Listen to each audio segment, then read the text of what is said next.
Hello there and welcome to the Impact Zone podcast. We are back to talk more TNA wrestling shenanigans. This is the review for February the 29th show and preview for March the 7th, which will be one night before Sacrifice, which is on March 8th, and I will be doing a Sacrifice preview video podcast here soon, so be on the lookout for that. Now, I will say before I dive too deep into discussing my review of this show that I'm sorry to anyone that the episode here is coming out a little bit late. I've just been dealing with a few mental health issues, so please forgive me for not being 100% sometimes. It all gets to us all sometimes, so please do be a bit forgiving in some of these things. I did plan on having this out a couple of days ago, but I just haven't really felt quite right, and I still don't feel amazing, but I do love professional wrestling, and I will never stop loving it, I suppose. But I guess I'm more obsessed with it than anything. I just can't help myself, sort of thing, a lot of the time. But yeah, that is how it's going. But anyway, guys, if you're enjoying the content, and I will try to bring you as much content as what I can and as best content as what I can, then please do hit that subscribe to help me out, grow this channel, so I can actually have a really good reason to bring you said content, because otherwise, there's no point in me continuing to do this sort of thing. I enjoy it and I want to do it, but if the support's not there, then it's not going to just keep coming. So I wanted to test this out and see how we go, but, unfortunately I did have a bit of a mental sort of break there. But that's all right. It is how it goes. Tonight's show is dedicated to Ole Anderson and Mike Virgil Jones. I don't think I can summarize anything here about either of these men's careers, because there's these two guys to a degree. Some people have their opinions on each of them. I'm not really going to say anything about that sort of stuff. Or whatever, because it's not the time or the place or my place really to say any of that stuff. They're just people at the end of the day, but they made a huge impact, or some impact, debatably, I guess, on the wrestling industry. So it's sad to see these deaths and whatnot, but it's nice to see that TNA respected them and, gave them a, bit of a heartfelt thank you for what they have done in the industry, and condolences to their families. Anyway, we have to keep moving on. That's not really what my mental health thing was about. So, but yes, that's kind of how life is sometimes, and that's kind of where my mental health thing has been. So, but yes. Anyway, have to keep punching. So, Speedball Bailey and Steve Macklin went at it. As I said, I didn't do... Oh, I should have said, I guess. I don't think I said this, but I didn't do a preview for this show, unfortunately, because I've been just so busy and just a lot of mental stuff has been going on, so I didn't actually give a prediction for this one. But I would have thought that I probably would have said Macklin going into this, because he's got a big feud with Nick Nemeth. He's probably going to lose that feud, and he's got to win a fair few matches to kind of get to that point when he does lose. So that would have made sense to me, I think. Even knowing the result now, like I probably still would have said it. I can't give myself any ticks or anything for that, but that's probably what I would have thought. But it just makes so much sense. Anyway, so if you think about things like this, what story are these guys each involved in? For the most part, Speed Mob Mike Bailey kind of involved with the Rascals, I guess. So there's kind of something going on there. And same with Trent Seven, but he's kind of involved with Macklin, but it's not a big. It's not. I can't say that it's not a big story because I guess there could be a 3-man tag or 6-man tag match at some point with Bailey, Seven, Nemeth, Macklin, and the Rascals. So I can't say that too much, but still, I feel like, you know, what Macklin's doing is much bigger. He's, like, I hate to harp on that whole he's an ex-WWE guy thing, but he is, like that. He hasn't really established himself elsewhere yet. He's gone and won the New Japan Global whatever. I keep forgetting what it's called. It's got 30 friggin' names or something, dude. I don't know. I've got literally no clue what it's called. I don't care that much. I think I literally saw that he said he's going to defend it on TNA Sacrifice, and I'm like, dude, wait, what? Am I smoking something here, bro? Like, how were they, like, there was no mention of that until, like, afterwards, and I don't even think it's mentioned on the Sacrifice card. I just think it's a match between the two, but he is the IWGP Global whatever Commonwealth Heavyweight Champion or whatever it is. I don't know. But yeah, like, I don't think the title's up for grabs. So, what? Like, I've seen a few people saying it's up for grabs. Like, wait, what? Like, I'm not against it being up for grabs, but I haven't seen that or I haven't heard it specifically, so that's a bit weird. But anyway, yeah, Macklin got the win here. This was, like, a lot of... Like, I know people don't like interference in matches, but, like, interference in matches is one of those things that it drives the story. And yes, the thing is, you can't have it all the time. But the thing is, like, you watch WWE, for the last few years, it's been nothing but the bloodline interfering here, there, and everywhere. And I get that that's kind of the heel thing anyway. So it's always going to be one of those things that you're going to see in wrestling. The heels are always going to have interference and cheating and this and that and whatever else. Because that's heel tactics, like, 101. That's how you go out there and get heat and do this sort of thing. So, like, I do have a slight problem with it sometimes, but, like, I understand what people mean by, it's overbooked or whatever. But, like, this wasn't. Like, this wasn't overbooked. This wasn't too much that it really got it for the heat and for the match itself. It really helped the match mostly. Like, it would have still been a good match, but it helped the audience to again rally behind Bailey, even though that's not hard, but it helps when you've got, these shenanigans going on and you're going, man, these dirty heels, and whatnot, and that sort of thing. Go get him, Bailey, come on, let's go, and all that sort of stuff, like, it adds to the context of the match. It adds to the storytelling of the match.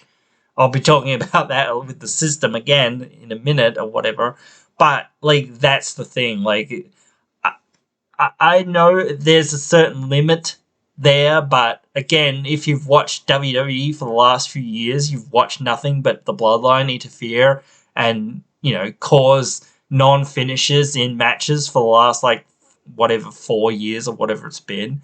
So, like, get over it. Like, that, and I'm over that, but still, like, it's tough to do things, but when it's the same thing basically the same goddamn thing every time, it's like, okay, let me just get my pillow and sleep, because I know exactly what's going to happen, because the Bloodline's going to bloody interfere and do this or do that, or whatever it is. But, yeah, that's the problem too. It's an overexposed element of professional wrestling in a regard, especially since the Bloodline, but still because of the history of professional wrestling, the NWO, the Four Horsemen, Evolution, the Main Event Mafia, the System, whatever it is, like any heel faction, like that's how it goes. Ace and the Eights, like that's how it goes. You've got to build to like the finale, and that's when like the things are at like the hottest, when there's a great story and you've got a great babyface to rally around. But this sick actually this isn't yeah,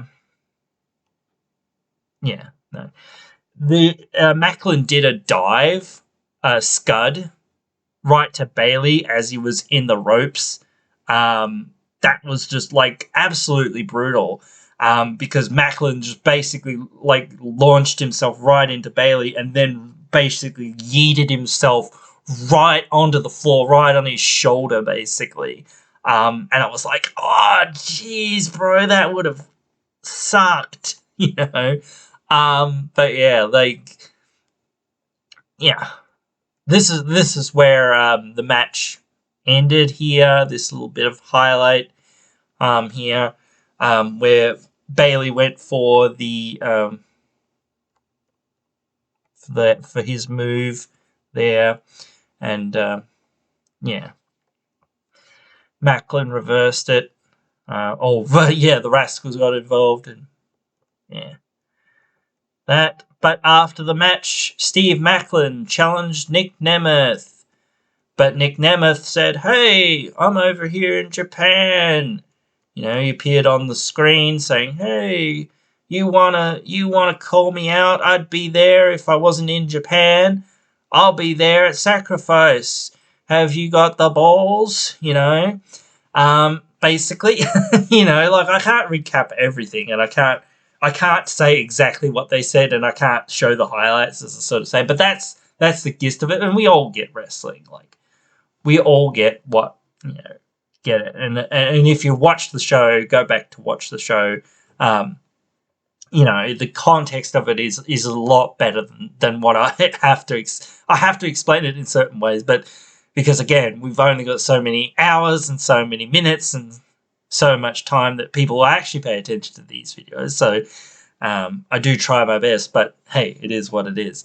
But yeah, like that's the reality of it. So we've got to make it as short and sweet as what we can sometimes, but yeah, it is what it is. It's good. It's just like one of those things you can't overly talk about things, unfortunately, because there's too much to talk about even on a fairly, short show. Although I think 2 hours is almost the perfect length for a show. Backstage, Frankie Kazarian was trying to get into the arena, but he's been told, hey, you're suspended for hitting that referee, which, fair enough. That was a pretty brutal attack on that ref. Although we obviously know it's a story and whatnot, but that ref, like, I think I don't know, we didn't talk about it because I didn't do the review. But those shots that he did on that ref, bro, like, oh man, like, he was laying those shots right in there. He took a freaking beating, absolute beating. But anyway, he says, nah, stuff yous, I'll be gone. See you later. Next was Laredo Kid and Jake something. Now, this was a bit, in my opinion, because, well, Laredo Kid hasn't basically ever got a win, I don't think, or has very rarely gotten a win.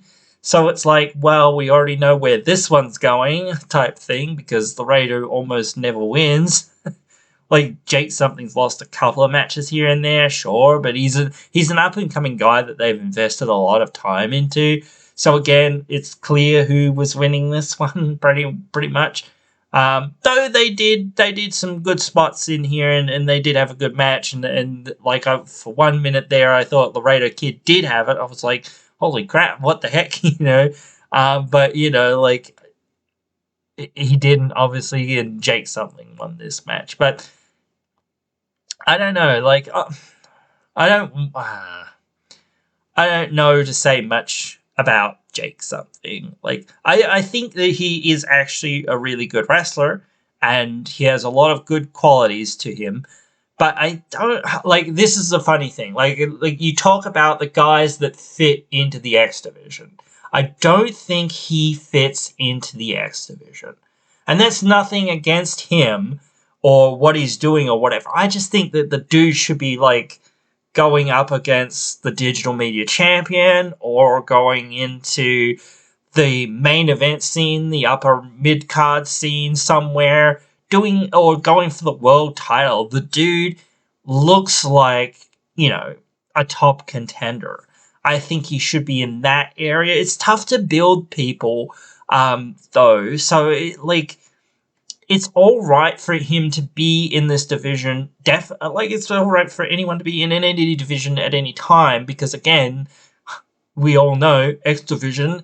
It's not about weight limits, it's about no limits. But that's what I want to see from Jake if he's going to compete in this X division, is more no limits action. Like, when Samoa Joe was in the X division, he adapted his style a bit to suit the X division. He did more stuff. He did more fast-paced, high-impact stuff to make him look like he fit into that division more so. When he left that division, he toned it down and, sort of became a bit more stiff and a bit more grounded. Not that he never had that, stiff and grounded style, but he moved away from doing as much fast-paced stuff and moved to more doing things at a little bit of a fairly much slower pace, I guess, at some points at least.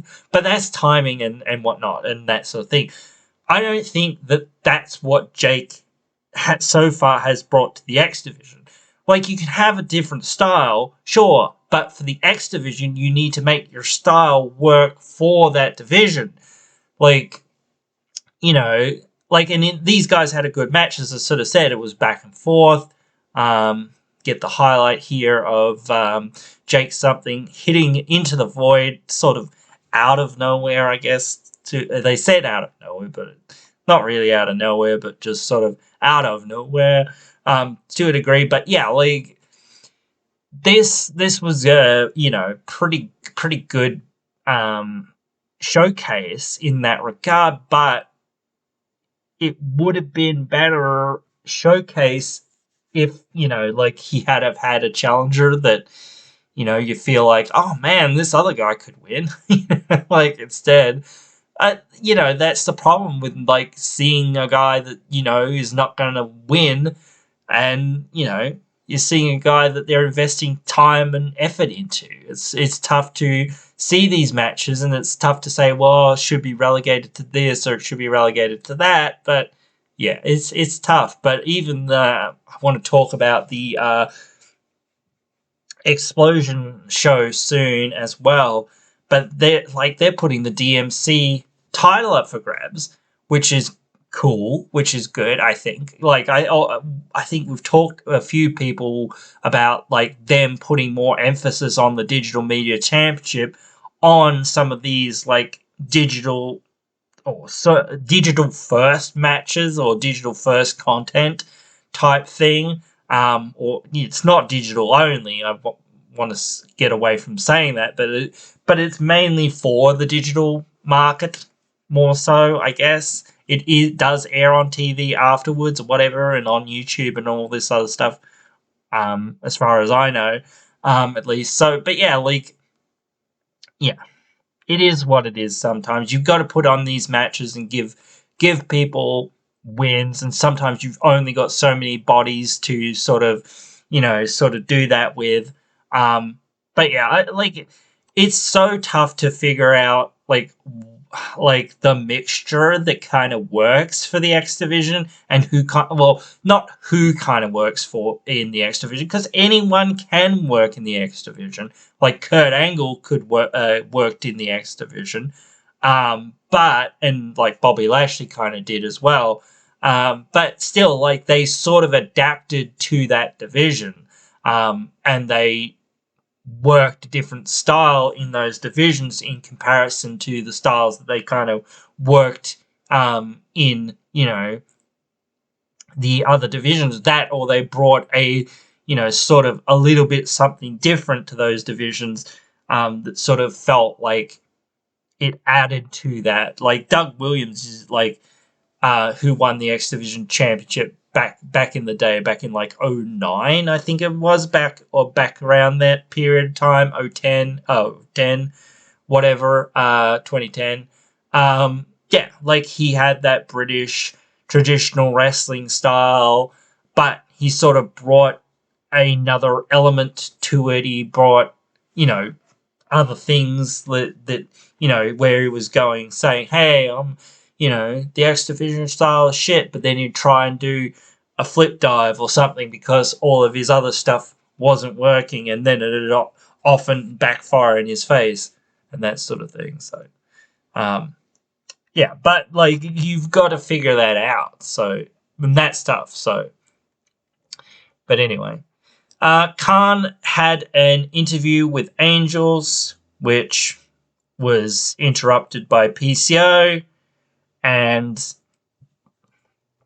the tagline, or sort of the tagline of the end of this encounter, so to speak, was Tom Hannafin saying, can anything or anyone contain PCO and Khan?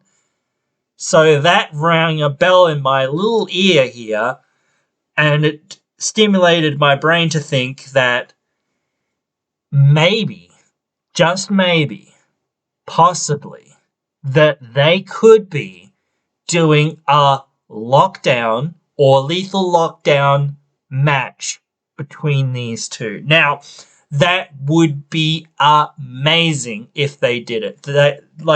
I think, people would say, oh, they can't do that because lethal lockdown's basically this thing that blah, blah, blah. No, it doesn't matter what it was or what it had been.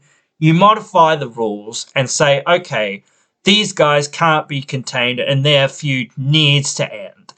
We're going to put them in this cage, and it's probably like the first time a lethal lockdown or a lockdown of some sort has happened in 5-6 years or more. Or even maybe 10 years. I don't even know, dude, when the last one was. So again, do it. They were going to bring back lockdown before the pandemic hit, but they couldn't do it because pandemic. Pandemic is evil. It ruined everything, pretty much. But it also, it actually did a few kind of good things, but whatever. Again, it's one of those things. You got to take the good with the bad. Sometimes that's life, but, again, it's just one of those things where I'd love to see it. And I think every TNA fan who's like, dude, I want to see more TNA stuff in this new TNA lockdown. One of the, or lethal lockdown. One of the most iconic things that they did besides, Ultimate X and that in the Monsters Ball. They could have a Monsters Ball, sure, but we've seen that a few times, and I just want to kind of see something different. So I'd love to see Lethal Lockdown, bro. Even between these two, it wouldn't be, I guess it wouldn't be that amazing, but still, it's just one of those things. These two brutes absolutely barbarizing each other would be great, I think. Just for a one-off, type thing amongst a card that kind of carries it and helps it, kind of hide its weaknesses. And when they go all out, it kind of really works kind of well. Though I don't know when it'll happen. Maybe at Rebellion? ? But it does seem like a big-time feud that you really want to blow off, at a big pay-per-view like that. So, yeah.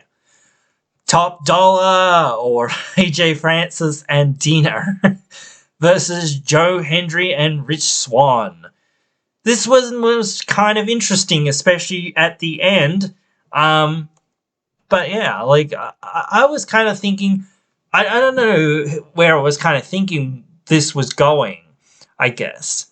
But it's often tough to say this sort of thing. Like it's like, well, why is it going that way? You know, like I guess I don't know, but like Joe Hendry. I'll push this first.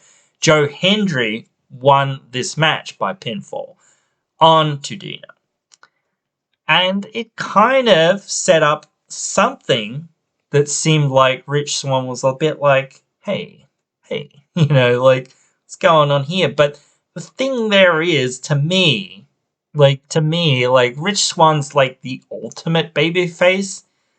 So to me, like those little slides and things like that he was doing at the end of this match, I don't know that they can pay that off. Like, really? I don't know. Like, you could do it. You could turn Rich heel, I guess. I don't think it'll work. I don't know, because he's just got so much charisma. He's amazing.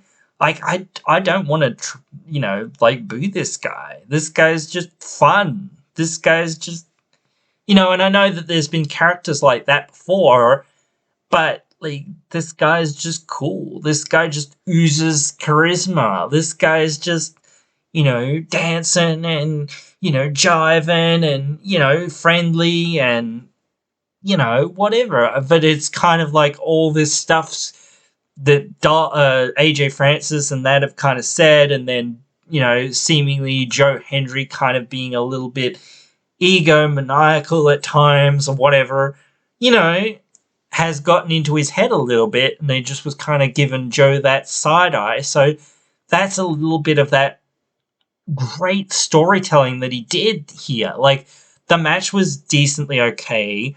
I really wasn't. I don't think Dollar or AJ really did a whole lot in this match for me to really feel like I got to understand kind of like what type of wrestler I think he is. I think I haven't seen anything he did in WWE. I think he sort of takes it like he's sort of reminds me a lot of Kevin Nash, that he will put in the work when it's called for, or when he needs to, and he kind of like not phones it in, but he kind of like puts in just enough effort to kind of like get by when he doesn't need to, and he really wants to get those big payoffs for it. And I think that's smart in some ways, because again, it's tough to do this sport, especially when you're a bigger guy, and you've got to think of your longevity and that sort of thing and whatnot. So he's not going to be anyone's like, very many people's favorite wrestler, because he's not like, not that he didn't take any bumps or anything, or that he didn't do anything in this match. He certainly did do some stuff, but just in comparison, he didn't do as much. But then again, like, this is a tag match, so you don't have to do as much as what some of your other opponents are doing sometimes. But yeah, like, I don't know. Like, I don't know yet, I guess. But yeah, I wouldn't mind seeing Hendry and AJ fight, like, but AJ's got to put in a lot more work than what he did here, in that match. But maybe like if it's a like digital media style match or something, then you can see it. Like, yeah, you can see the hardcore elements, like the smoke and mirrors would help it. Or if there's other people involved, like Dina, who carried most of that match, would be probably all right. For some reason that I don't know whether there was actually meant to be a video there loading, but not apparently. But anyway. Rosemary and Havoc had a bit of an interview backstage, or promo, whatever. Video package backstage, or whatever. Summing up what happened at Sacrifice and them losing their match. And them still going into the tag team division and saying, hey, we're still here. I don't know. Like, this division needs help. Well, not help, but it needs help. It needs more people. It needs more ladies.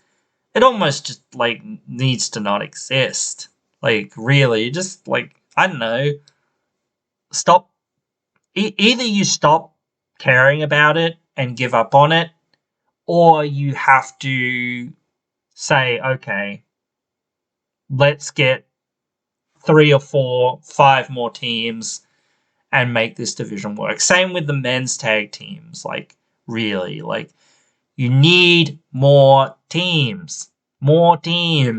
So that, you have a diverse division that, you can have matches, every week and whatnot. So, but anyway, whatever. It's official! Hammerstone is signed with TNA. Now, I don't want to go into too much about his deal, because I don't know enough about his deal. But from what I understand, his deal was a deal that Scott D'Amore gave him. So this is a signing that was, I guess this signing took a while. It probably was given to him at Hard to Kill. And he would probably been looking over the paperwork. He's probably been looking at paperwork from AEW, WWE, wherever else, New Japan, who knows? I don't know. Like, probably here, there, and everywhere, dude. So, but at this point, he has signed that contract that he had. So, from my perspective, this is not or from my knowledge, this is not a signing by Anthem, because they said, hey, we don't want to spend more money on more people or more things. We want to cut the budget if possible. But unfortunately, Scott put out this contract to Hammerstone and he's picked it up. And so now they're going to have to honor that part of the contract, I guess, to an extent. But I guess as well, they actually have to sign off on it, surely. So they had to be all right with signing him in some capacity, because otherwise they wouldn't have signed it on their end and it wouldn't have gone through effectively. Like, because it still needs the approval of, the directors or whatever else, the board, blah, blah, blah, all that technical mumbo-jumbo stuff. So I don't know that is fact, but I'm just saying that that's probably the situation from, like, when else would he have been in TNA to get a contract from somebody? And who else would he have got it from? Maybe, like, Santino or something. But, like, that's a storyline that Santino's, like, running the, some of the company or whatever. But, we know that Scott was running the company at the time that Hammerstone was there. He's the one that made the decisions, so it makes logical sense that he handed him a contract and he said, you know what, I've got to look this over, I've got to have my lawyers look it over, I've got 3 or 4 other contracts or 3 or 4 other offers. But he has signed, so that is good.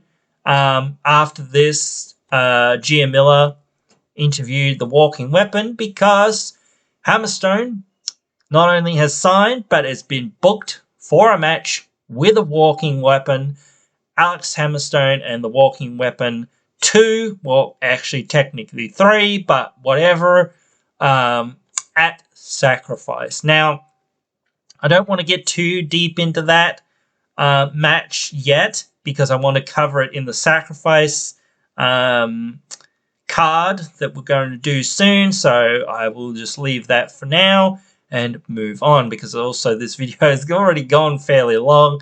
So I'm sorry that sometimes these go a bit long, but we have to try to discuss as much of what we can in as short as time as we can as well. So sometimes things fly by, and sometimes I've got to think about things and sort of weigh it up and whatnot. So, but yeah, it is what it is. Mustafa Ali had his inauguration ceremony, which was fairly quickly interrupted by Chris Sabin, who basically said, hey, I want a rematch. And then, you know, a fight ensued. The Good Hands got involved, and then Kushida and Kevin Knight came down for the save. So this sort of set a... well, we'll get there, actually. It set up a 3-man or 6-man tag. I always say that nowadays, too. But whatever.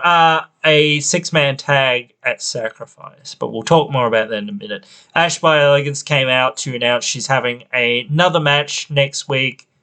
Again, I'll be previewing like everything next week at the end of the video, or almost at the end of the video. So we'll be talking a little bit more about that in just a minute. But yep. Mustafa Ali was furious backstage and said, hey, you know, you guys, Shelley, Sabin, Kushida, Knight, your actions have consequences. Yeah. Tasha Steelz versus Xia Brookside. This wasn't a bad match. I think it was perhaps hampered by time and the finish.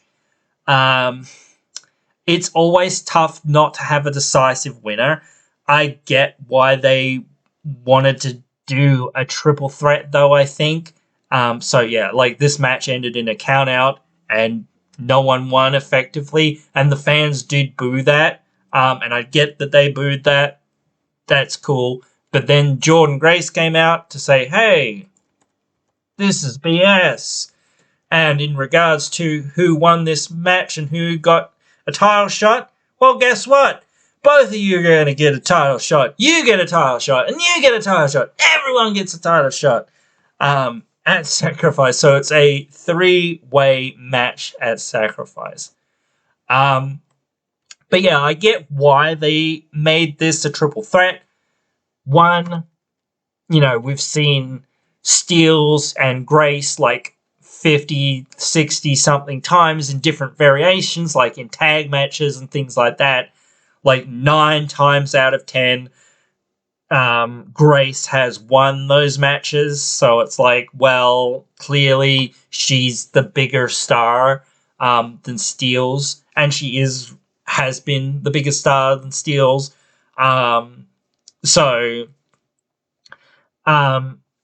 You know, so they were like going, well, how do we put together a match, you know, for Grace, you know, like to defend this title, because she's got to defend this title, you know, and she's got to have opponents, or an opponent, and Steelz is the top woman that we've got for her to have a match against, but we really can't have them go one-on-one again, because, like, this is, again, like the 50th time that they've had a match. So that'll be a bit dull, a bit, you know, boring, a bit predictable. So, and, you know, they were like, well, we want to give something for Steelz. We want to give her a good feud. We've got this new signing, Xia Brookside. We want to give her some stuff. So they're like, bam, put them all together. And they want to give Xia some shine, you know, sort of showcase her in this division. And, you know, I'm kind of waiting for, like, a couple of the other guys that they've signed, like Leon Slater and Harley Hudson and that. Like I'm going, like, dude, you've signed these guys, but where are they? You know, like, what are they doing? Like I was thinking, like Leon should have at least appeared at Hard to Kill, but he didn't. So I was like, okay, what's going on? Like, where is this guy? We were talking about him all at the end of last year, and now, like, it's like, where'd this boy at? He's nowhere to be found. So. But anyway, that is that. Rhino vows to gore Crazy Steve in a no DQ match for the digital media title at this week's Explosion. And we got a preview of the upcoming stuff for next week. I will go through this a little bit more in just a minute, though, because it will be for next week, which is the preview section, which happens at the end of this video. So they put a graphic here for Macklin and Nemeth. And I kind of like these graphics. Like I actually hadn't shown it here on the thing, but I think it was at the top when we were starting there. But like these, like it's almost like the WWE scratch logo type thing, but it's kind of a little bit more painted, I guess. So they've got a few more matches announced for Sacrifice, but we'll go through them later. Or soon at least, because that's in a couple of weeks. System versus ABC and EY. Like, you can't fault this match. You can't fault this match. Except for maybe one little thing that I will say at almost the end, I guess. Oh, well, fairly at the end, I guess. No, I'll just say it. I didn't think that Myers should have, got the pin in this match. I think Edwards should have got the pin in this match. Now, that's a little bit of nitpicking there, but the reason there is that, Brian Myers has been this guy that has, a very traditional record of not really winning many matches. Really winning matches. So, leaning into that just a little bit would have been good. He didn't get the pin. Oh. And he barely got the pin, in his singles match. He seems like he's the weak link. You're sort of, you're showing it, you're not telling it type thing. But by doing this and showing that he actually won in this match, you're not leaning into it, which I don't know what they're doing there. That's it's not a bad thing, but I just think if you were leaning into that it'd be kind of better, because it kind of leads itself to a little bit of a in story. You don't want to erupt the system quite yet, but that's the through line. You needed that little bit there to kind of do it.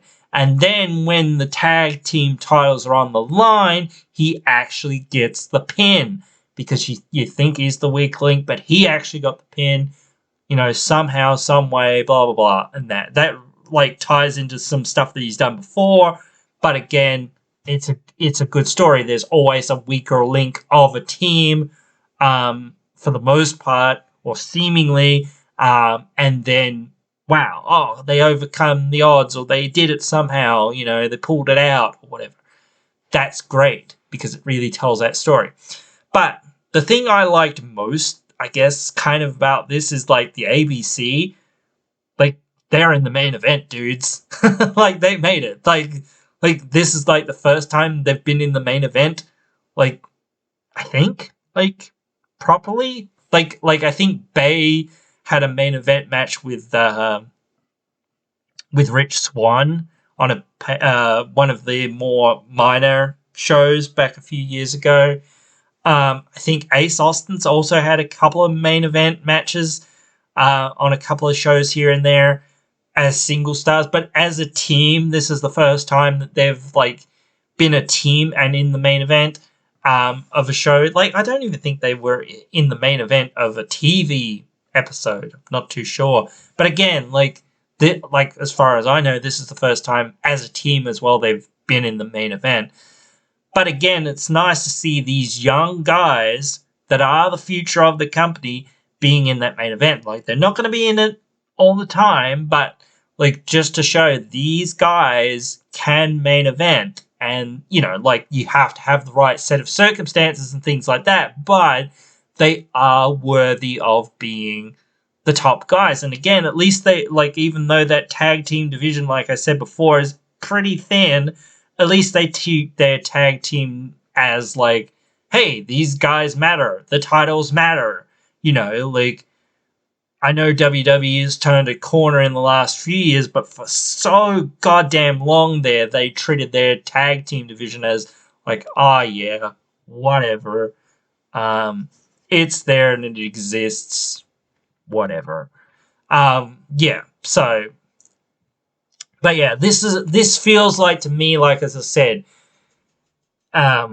Myers and Edwards are going for those tag team titles. It seems like they will get those tag team titles pretty soon, in my opinion. I think that's a good move.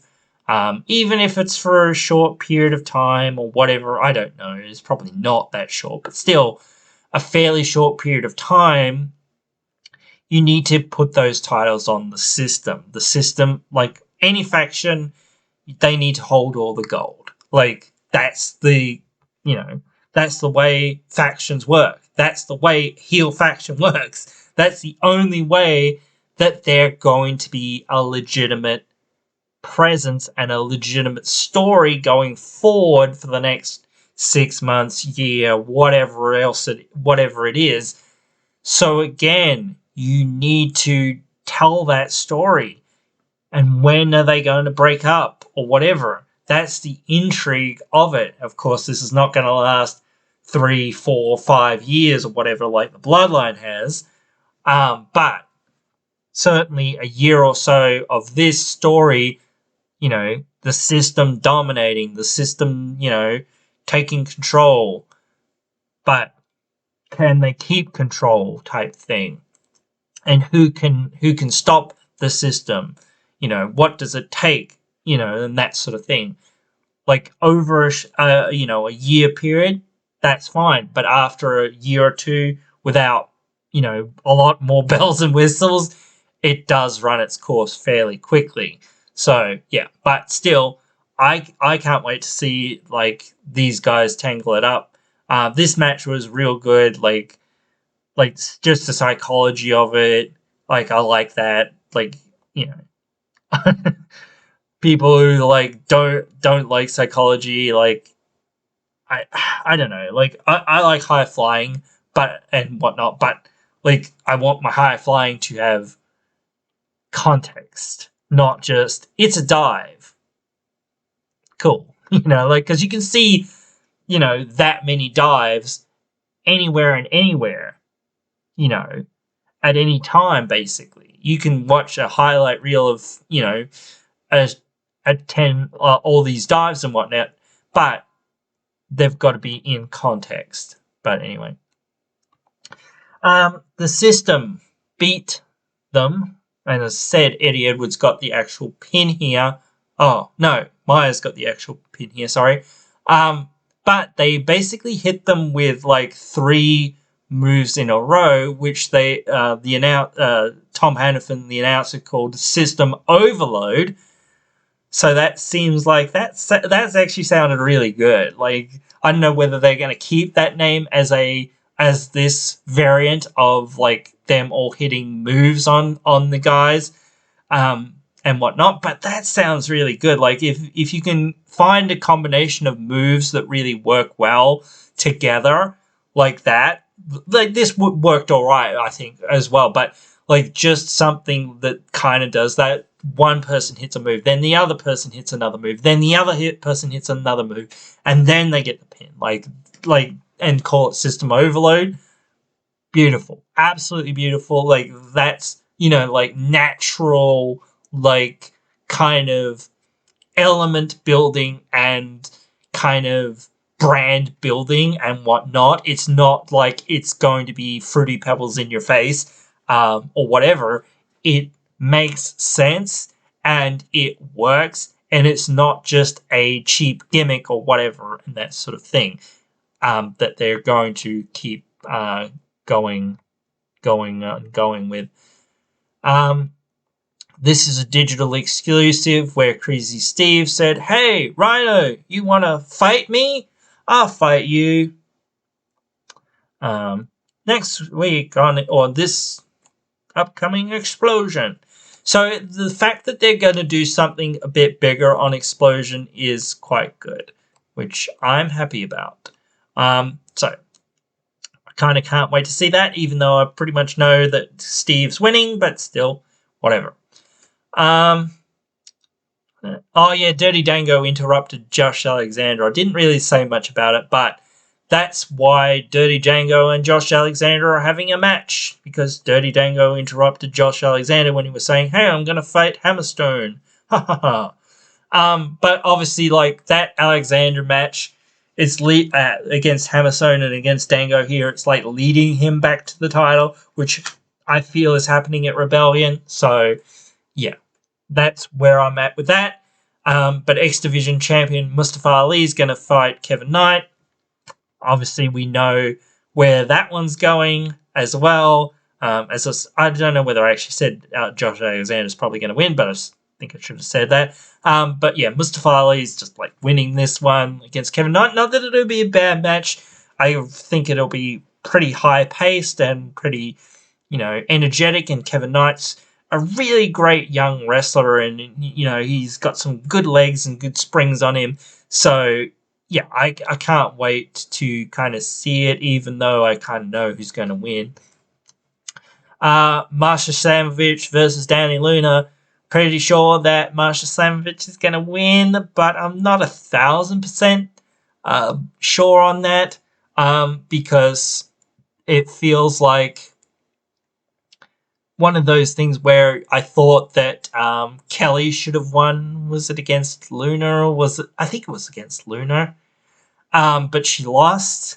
So that was a bit odd. I feel like they're building to a tag match between Luna, Threat, and Decay and MK Ultra, like a 3 corners match or whatever.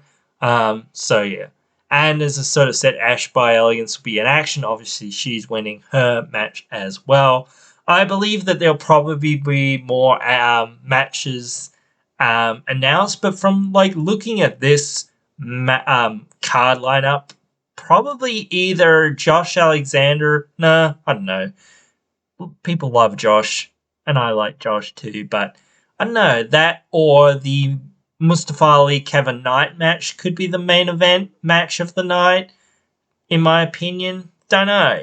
It's tough to pick a main event out of these. Maybe if there's another match that's kind of added later on. That's just the problem with trying to do this stuff sometimes, is matches get announced literally 5 minutes after I finish doing this thing. So it's annoying sometimes, but it is what it is. But as I say, that is next week. So get your sets ready, get your DVRs ready, get your everything ready, get your popcorn ready, whatever else you need to get ready for next week's amazing show. And I hope you've enjoyed this one if you have watched this far along into the video, and I hope you will join us again for more great wrestling content.